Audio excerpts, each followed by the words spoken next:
BDR হত্যাকাণ্ড ২০০৯ সালে BDR হত্যাকাণ্ডের মূল পরিকল্পনাকারী যারা যারা ছিলেন, তখনকার সময় বিরোধী দলীয় নেত্রী বেগম খালেদা জিয়া বিষয়টিকে সবার সামনে আনার জন্য একটি বক্তব্য এবং কনফারেন্স করেছিলেন। সেই কনফারেন্সটিকে আওয়ামী লীগ সরকার আমলে কখনোই মিডিয়াতে আসার কোনো সুযোগ করে দেয়নি, বরং সেই বক্তব্য যেন না দিতে পারে তাকে কারাবন্দী করা হয়েছিল। এবং বর্তমানে সেই বক্তব্যটি আপনাদের সবারই সম্মুখে এখন চলে আসছে। আর তখন যদি এই বক্তব্যটিকে প্রকাশ করা যেত, তাহলে আন্তর্জাতিকভাবে বিডিআর হত্যাকাণ্ডের মূল পরিকল্পনাকারীরা আজ পর্যন্ত এতদূর পর্যন্ত আসতে পারতো না। আমরা এখন বর্তমানে যেটা দেখতে পাচ্ছি, বেগম জিয়া যে বক্তব্যটি দিয়েছিলেন সেই বক্তব্যটির মধ্যে কারা কারা এই বিডিআর হত্যাকাণ্ড ঘটিয়েছিল এবং কী উদ্দেশ্যে করেছিল, সকল বিষয়গুলো এই বক্তব্যের মধ্যে প্রকাশিত হয়েছিল। কিন্তু সেই বক্তব্যটিকে কখনোই আওয়ামী লীগ সরকার প্রকাশ করতে দেয়নি। আপনারা বেগম জিয়ার সেই বক্তব্যটি এখন পুনরায় আবার শোনেন, দেখেন তখনকার সময় কি বলেছিলেন। এই বিডিআর ঘটনা হাসিনা আসার 1 মাস পরেই কেন ঘটলো? হাসিনা সবকিছু জানতো। 4 জনে সেদিন ডিনারে কেন যায়নি? এটা চলে এসছে এর আগে। আমি ছিলাম, আমি গিয়েছি, হাসিনা ছিল, হাসিনাও গিয়েছে। এইবার কেন হাসিনা গেল না? তারপরের দিন কেন ঘটনা ঘটলো? হাসিনা এবং মঈনুদ্দিন এটা জানতো এবং তারা এর জন্য দায়ী, এটা মানা যায় না।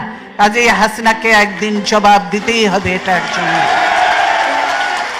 57 জন, হ্যাঁ আমি ক্ষতিগ্রস্ত হয়েছি, আমার ছেলেদের হয়েছে, তারপরেও আমি বলবো 57 জন ভালো ভালো অফিসার কিভাবে মারা হয়েছে তা চিন্তা করা যায় না। তাদের পরিবারদের সঙ্গে যে আচরণ করা হয়েছে সেটা চোখে দেখা যায় না। আমরা 57 জন অফিসারকে করে কাউকে পুড়িয়ে ফেলা হয়েছে, কাউকে গার্বেজের ভিতর দেওয়া হয়েছে, কাউকে। আর এর সঙ্গে জড়িত ছিল আরো, আপনারা জানেন যে একজন ছিল, সে র্যাবে আমরা নিয়েছিলাম, লোকটা খুব ভালো ছিল, শায়েক আব্দুর রহমান ছিলেন, গুলজার আপনারা জানেন। গুলজার ধরেছিল ওই শায়েক আব্দুর রহমানকে, তার জন্য রাগ ছিল ওই মির্জা আজমের, তার বোনের জামাই ছিল। তার জন্য গুলজার সন্ধ্যা পর্যন্ত র্যাবকে, মোয়েনকে, অমুককে বারবার ফোন করেছে, হেল্প হেল্প হেল্প, সাহায্য চেয়েছে, কিন্তু কেউ এগিয়ে আসেনি। কি বলে, র্যাব আর্মি যে বসে আছে কিন্তু পারমিশন পাচ্ছে না, র্যাব ঢোকার পারমিশন পাচ্ছে না। পিলখানায় যদি তারা ঢুকতে পারতো, আমি মনে করি এরকম নয়, 2-1 জন মরতে পারতো, তো সব অফিসারকে আমরা বাঁচাতে পারতাম। দেশের এটা ছিল অ্যাসেট, আজকে দেশকে ধ্বংস করে দেওয়া হচ্ছে, আর্মিকে শেষ করে দেওয়া হচ্ছে। এর জন্য অবশ্যই তারপরে তদন্ত কমিটি করে তদন্ত থেকেও বাদ দেওয়া হয়েছে।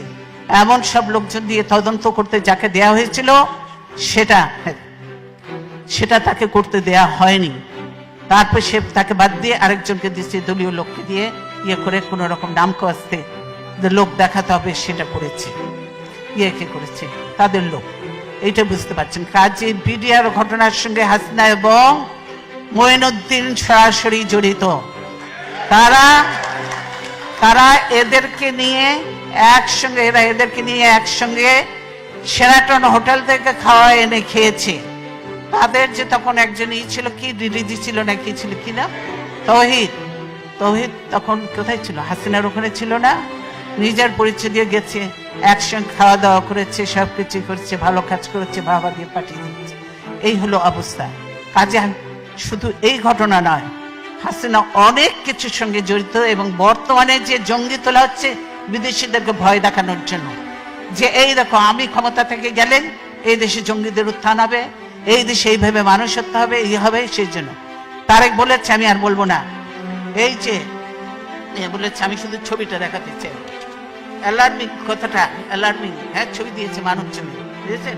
বলছে কি, সিজারকে গুলি করা হয় কাছ থেকে, বন্ধ ছিল সড়ক বাতি বন্ধ ছিল কেন? তার জন্য দায়ী কি বিএনপি? সরকার দায়ী হতে হবে। কেন ছিল? ডিপ্লোম্যাটিক এরিয়া ওটা, সেখানে বাতি বন্ধ থাকার কথা নয়, বাতি বন্ধ থাকা। আর এখানে জড়িয়ে দিল বিএনপির সেই আমাদের কাইয়ুমকে জড়িয়ে দিল, যে কাইয়ুম মোটেই না। এই হলো মিথ্যা। হাসিনা মিথ্যা কথা বললো, মানে প্রতিনিয়ত হাসিনা মিথ্যা কথা বলছে এবং মানুষের উপরে অত্যাচার চালাচ্ছে। তাই আমরা বলতে চাই, আল্লাহ আছেন, আল্লাহ অবশ্যই দেখছেন, আল্লাহ বিচার করবেন। সাংবাদিক আজকে মাহমুদুর রহমান জেলে, অপরাধবিহীন। তারপরে সাগররুনির কোনো বিচার আজ পর্যন্ত হয়নি। শওকত মাহমুদ জেলে, প্রেস ক্লাব আজকে আওয়ামী লীগের দখলে।